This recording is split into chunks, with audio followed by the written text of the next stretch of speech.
Skills कोई भी आप गहराई में चले जाएं, आप उसके ऊपर 10 साल लगा लें, वो आपको पैसे नहीं देगी। पैसे देगी आपका मार्केट में आना। मार्केट में आप अपने आप को सेल कैसे करते हो। एक्सेल से मैं लाखों कमाता हूँ सालाना, और अगर किसी को समझाया जाए उसको यकीन नहीं आएगा ये कैसे हो सकता है। तो स्किल कोई भी सीख लें, आप उससे ज़्यादा कमा सकते हैं किसी भी ग्राफिक डिज़ाइनर से, वेबसाइट डेवलपर से ज़्यादा कमा सकते हैं। उसको बेचना आना चाहिए। अस्सलाम वालेकुम व्यूअर्स, मैं आज बड़े इंटरेस्टिंग टॉपिक को डिस्कस करने जा रहा हूँ अपने व्यूअर्स के साथ। मैं आपकी मुलाकात करवा रहा हूँ मिस्टर सैयद इमरान हैदर से, जो अल इमरान क्रिएटिव के CEO हैं। आज का हमारा सेशन है डिजिटल स्किल्स क्या होती हैं, क्या इसके बेनिफिट्स हैं, क्या डिजिटल स्किल्स को हासिल करने के बाद जॉब अपॉर्चुनिटीज़ हमें मिल सकती हैं या बिज़नेस अपॉर्चुनिटीज़ मिल सकती हैं।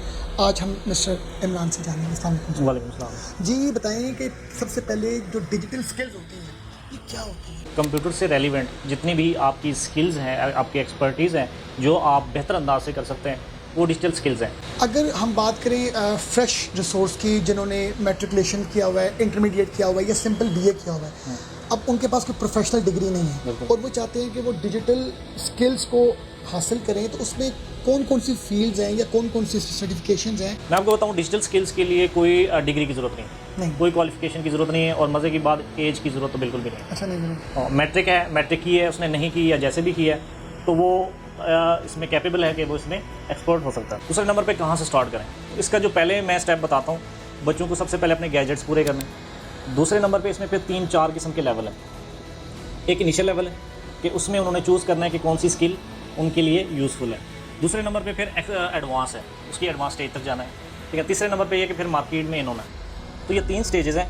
मुझे बताएं कि अब एक बच्चा है, वो बेसिक एजुकेशन लेता है, उसको उतनी इन्फॉर्मेशन नहीं है, बिल्कुल। तो आप क्या रिकमेंड करते हैं कि कौन सी स्किल सेट उसको डिजिटल स्किल्स के अंदर रहते हुए हासिल करनी चाहिए, जहाँ पर कुछ जॉब अपॉर्चुनिटीज़ ज़्यादा है हमारी मार्केट में? बिल्कुल ऐसे इसमें मैं आपको बताऊंगा, मेरा जो एक्सपीरियंस है वो ये कहता है कि सबसे पहले बच्चे को हम 3 चीज़ें ज़रूर सिखाएंगे। इनिशियल लेवल पे 1-2 महीने का कोर्स इसमें हो जाए। ऑफिस की बहुत सारी स्किल्स हैं। दूसरे नंबर पे ग्राफिक्स, तीसरे नंबर पे वेबसाइट डेवलपमेंट। ऑफिस में उसको ये समझ आ जाती है कि ये रोज़मर्रा की चीज़ें हैं जो उन्होंने बार बार इस्तेमाल करनी है कंप्यूटर स्किल्स। फॉर एग्जांपल जिस तरह के MS ऑफिस है, माइक्रोसॉफ्ट ऑफिस है, डॉक्यूमेंटेशन क्रिएट करने के लिए हमारे MS एक्सेल है, आपने डाटा एनालिसिस में जाना है, एनालाइज करना है उसको, तो इसकी बहुत सारी जॉब्स हैं। दूसरे नंबर पे ग्राफिक्स में इससे ज़्यादा अर्निंग है और वो इजी भी है। ग्राफिक्स में भी बहुत सारी रेंज आ जाती है, जिस तरह हमारे पास लोगो डिज़ाइनिंग आ जाती है, पिक्चर एडिटिंग आ जाती है, वीडियो एडिटिंग आ जाती है। इसमें कोई स्पेसिफिक कोई सर्टिफिकेशंस वगैरह लेनी पड़ती हैं? सर्टिफिकेशन लेनी पड़ती हैं। तो कोई इसका कोई जो फेमस सर्टिफिकेशन कौन सी है जो आपको लगता है? जो हमारे पास पंजाब स्किल डेवलपमेंट काउंसिल इसमें नहीं बनी है, जिनका मकसद ये है कि अब उन्होंने एक पॉलिसी बनाई है कि कोई भी शख्स, कोई भी इदारा उनकी इजाज़त के बगैर, अथॉरिटी के बगैर वो ये सर्टिफिकेशन नहीं दे सकता। अब उनकी जो भी अथोराइज्ड है इदारे, वो उनके ज़रिए से हासिल कर सकते हैं। अदरवाइज़ बाकी जो भी करेंगे प्राइवेट सर्टिफिकेशन, वो उनके लिए काबिल कबूल नहीं है। बिल्कुल ठीक। अब थर्ड लेवल पर हम बात करें। थर्ड लेवल पे अब एडवांस। पहली स्टेज पे जिस तरह मैंने बोला ऑफिस स्किल्स मस्ट है, फिर ग्राफिक स्किल्स का नो होना मस्ट है, और तीसरे नंबर पे वेबसाइट डेवलपमेंट में फिर कोडिंग से उनको वास्ता पड़ता है। ठीक है। तो ये 3 चीज़ें बच्चे अडॉप्ट कर लेते हैं, मतलब सीख लेते हैं, उनको समझ आ जाती है, उनकी बेसिक जो उनकी स्टेज है वो कंप्लीट हो जाती है। कौन सी लैंग्वेजेस ऐसी हैं जो हमारी लोकल मार्केट में ज़्यादा उसकी डिमांड है? थोड़ा इसको ज़रा हम चाहेंगे तफसीलन। बहुत अच्छा सवाल है, मैं आपको प्रैक्टिकली इसका। इतनी तरह की कॉम्प्लेक्स हैं मतलब लैंग्वेजेस, तो एक बंदा जिसने BCS नहीं किया हुआ तो उसको तो बेचारे को नहीं पता। तो आप हमें स्पेसिफिकली उन लैंग्वेजेस को टारगेट करें, उन वेब डेवलपमेंट के हवाले से आप हमें गाइड करें, जहाँ पर लोगों को छोटा छोटा बिजनेस मिल सके, लोगों को छोटा छोटा काम मिल सके, ठीक है, जॉब मिल सके। बिल्कुल ऐसी है। इसमें मैं आपको बताऊं, स्किल्स कोई भी आप गहराई में चले जाएं, आप उसके ऊपर 10 साल लगा लें, वो आपको पैसे नहीं देगी। पैसे देगी आपका मार्केट में आना। मार्केट में आप अपने आप को सेल कैसे करते हैं।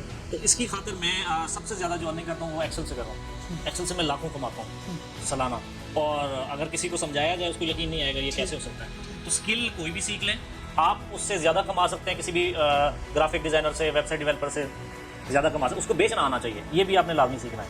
अब जो वेबसाइट है, वेबसाइट एक ऐसी प्यारी चीज़ है जिसका क्लाइंट बहुत अच्छा मिलता है। ठीक है। वो आपको 30-40 हज़ार का, 50 हज़ार का इकट्ठे क्लाइंट मिल जाता है, चाहे आप बिगिनर भी क्यों नहीं है। इसके लिए आपको सीखना क्या है, आपको सिर्फ चंद चीज़ें सीखनी है। आपको HTML, CSS, जावास्क्रिप्ट वो थोड़ा सा सीख लें, और वर्डप्रेस सीख लें। ये बेसिक टूल्स हैं। वर्डप्रेस जब सीखेंगे आपको कोडिंग करने की ज़रूरत नहीं पड़ेगी। बस आपको एक वेबसाइट डेवलप करना आ जाएगी, बनाना आ जाएगी, इतना इनफ है क्लाइंट को पकड़ने के लिए। फिर जब क्लाइंट आपसे डिमांड करेगा आप फिर बाकी चीज़ें सीख लीजिएगा, अभी ज़रूरत नहीं है। ज़रूरत नहीं। अच्छा, क्योंकि जो तो प्रोफेशनल्स होते हैं उनको तो अपना रास्ता भी पता होता है, मंजिल भी पता होती है, तो हम उन लोगों को टारगेट कर नहीं रहे, हम तो उनको टारगेट कर रहे हैं जिनको मंजिल का भी नहीं पता और रास्ते का भी नहीं पता। किस तरीके से जो है वो आपकी तरह लाखों लाखों रुपया कमाया जाए, वो ज़रा हम चाहेंगे थोड़ा उस बारे में बताएंगे। सबसे अहम पॉइंट है कि आप खुद को क्लियर कर लें कि आप क्या कर सकते हैं और सोसाइटी की डिमांड क्या है। अगर ये आपका स्टेप क्लियर है तो फिर आसान है, फिर आप आगे ही।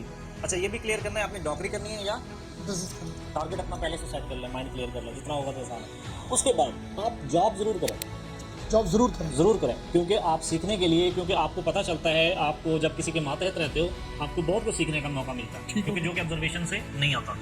चाहे थोड़े अरसे में करें, जब आपको समझ आ जाए, पूरी डेजिग्नेशन समझ आ जाए कि डायरेक्टर कैसे काम करता है, उनके एडमिन कैसे काम करते हैं और आप कैसे काम करते हो, फिर जब आप डायरेक्टर होंगे तो उस वक्त आप क्या करेंगे, तो ये ख्यालात सारे उधर क्लियर होते हैं। जैसे ही आपको वो चीज़ें क्लियर हो जाए कि ऑर्गेनाइजेशन कैसे होती है, उसके बाद फ़ौरन आप अपने कंपनी का नाम सोचें और अपना विजिटिंग कार्ड बना लें। राइट। जब आपने विजिटिंग कार्ड बना लिया, आपको खुद भी फीलिंग्स आना शुरू हो जाएंगी कि अब आप एक कंपनी के मालिक हैं। फिर आपके अंदर ये कॉन्फिडेंस भी आएगा कि अब मैं जाऊँ कहाँ। फिर आप मार्केट में जाएंगे, लोगों से मिलेंगे, मिलने के बाद सिर्फ आपको पहले कस्टमर की देर है। अच्छा, फर्स्ट कस्टमर, पहला क्लाइंट जब आपके अंदर आता है तो आपके अंदर वो सारी चीज़ें आ जाती हैं जो आपको रास्ता दिखाते हैं। आजकल जो एक बहुत ट्रेंड चल रहा है एआई का, आर्टिफिशियल इंटेलिजेंस का, तो क्या उस चीज़ ने इस बिज़नेस को इम्पैक्ट दिया नहीं है? मतलब एक बंदे ने अगर वेबसाइट बनानी है या एक बंदे ने एक्सेल में काम करवाना है या ग्राफिक्स बनाने हैं, वो कहता है मुझे क्या जरूरत पड़ी है किसी को सोर्स करने की, मैं एआई से काम करवा लूँ। इसमें जो एआई के हवाले से ना, उससे फ़ायदा कैसे उठाना है उसमें जो यंगस्टर्स हैं, जो हमारे फ्रेशर्स हैं, बिल्कुल, जो हमारे पास न्यू यंगस्टर्स हैं वो इस फील्ड में आना चाहते हैं, तो एआई से डायरेक्ट कैसे फ़ायदा उठाएंगे? वो डायरेक्ट नहीं उठा सकते, ठीक है। वो तब उठा सकते हैं जब वो उन्होंने बेसिक स्किल्स पे कमांड हासिल कर ली है, ऑफिस है, ग्राफिक्स है, वेबसाइट है, उन्होंने वो स्टेजेस क्लियर कर लिए हैं और किसी एक शोबे में वो एक्सपर्ट हो गए। एक्सपर्ट होने के बाद एआई इनकी बहुत हेल्प करेगी और इतनी हेल्प करेगी कि आप हैरान हो जाए, लेकिन डायरेक्ट नहीं। अच्छा, आप जाते जाते, क्योंकि आपका बड़ा एक्सपीरियंस है एजुकेशन इंडस्ट्री से, आप ट्रेनिंग्स भी देते हैं, अल इमरान क्रिएटिव के प्लेटफॉर्म से मल्टीपल तरह की आपकी सर्टिफिकेशंस भी हैं। हम आपकी वो सोर्स ऑफ इनकम या प्रॉफिट की बात नहीं करते, हम क्योंकि प्रोडक्टिव डिस्कशन कर रहे हैं।